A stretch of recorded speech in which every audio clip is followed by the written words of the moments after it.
part two, or should I say middle part of removing the gas tank. We had removed the rear wheel. Now we have removed the rear fender. So I thought it was just an inner fender, as some bikes do. But actually on this Shadow, this whole thing is it's just a rear fender. No, it's metal. So they make it difficult because, all right, let's see if we can look under here. You have two 12 millimeter nuts on these screws. Okay, so there's those screws. And then on top, of course, there's the grab rail. That might have to come off. I'm hoping it doesn't. But, of course, it probably does to get it out of the way. And then there's two 10 millimeter screws in here. So those hold it in. There's those guys. And then it's probably best to loosen up these wires and disconnect all these wires. I already disconnected the igniter boxes so they can stay connected rather than remove them. But all this wiring to the rear light and all that stuff and turn signals is there, so I'm probably gonna have to unplug a lot of that stuff. And I guess that's it. It does, I noticed down here at the bottom, it's got two little clips here that it slides into. So you're just gonna have to basically slide it up and back when it's actually out, when it's actually freed up. These screws, I'm gonna have to, I don't know, push them out so I can get past them. This one's pretty loose and this reflector is holding it in. So we have to, the reflector's held on by a screw up there. So I have to either remove that. I guess I have to remove that to do this right. And then I should be able to get it out. Some of you guys probably thought I was a fool complaining about these reflectors. Ha ha ha. So they're just held in there by these studs. Slide in the hole. Okay, I thought I had to pull screws out.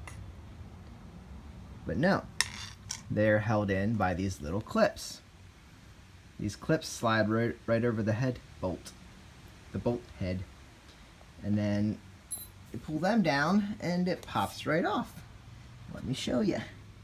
Now that I know what's going on here. So there is the clip.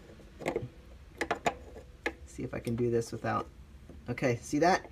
Clip is in there. Get a grip on it. Get a grip. Ah. There you go.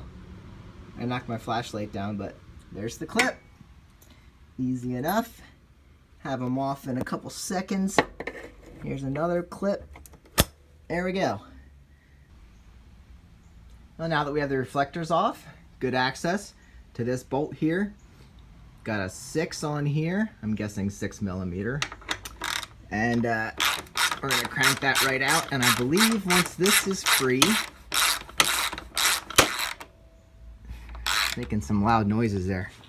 I guess it's just, wait, was I hitting? I might have been hitting the turn signal. All right, that bolt's free.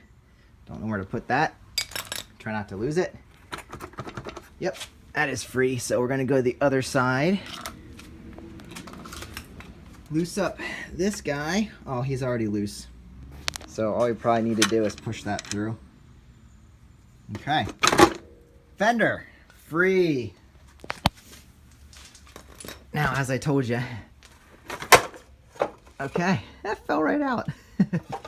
I'm gonna have to disconnect these wires or disconnect these wires here.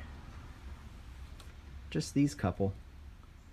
All right, I don't want to hurt the wires.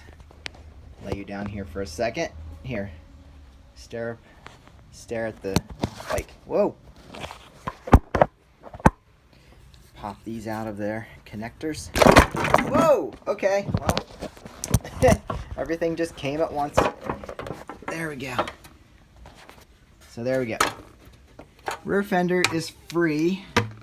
Glad I disconnected the spark boxes earlier. We will set that over here with the tire. There's the rear of the bike going down the road, except it's backwards. Okay. And now we do have an inner fender that should just lift up. I didn't realize this was a two-piece, so we have, there's a little tab here that we're gonna have to get it out of. And then the tabs at the bottom. This guy is plastic, by the way. And it should just slide up.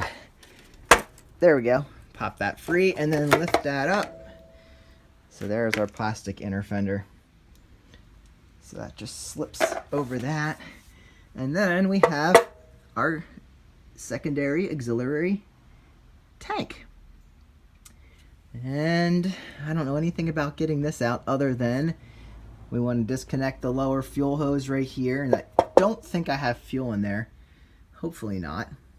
So we're going to disconnect that and probably, I'm assuming, oh, don't lose these bolts. Need to put them somewhere they're not going to get lost, so I'm going to set them up here so they fall down in. Disconnect these hoses, and probably here is a bolt right there, so that's probably holding it in. Here's my fuel level sensor. I'm going to slide those guys off of there. There we go. And then if this bolt's free, it looks like a 10 mil. We can get that sucker right out of there. Pop this off. Grab a 10 millimeter socket right here. Look at that. I found it. Just like that. Question is, will it fit in this spot to get the bolt off? Yes, I think I can make that work. There we go. There we go. That's coming loose. Oh, that's holding this wire tie back. So there's some other parts here you don't want to lose. There's the bolt, there's the wire hold back, and then I believe here is another washer and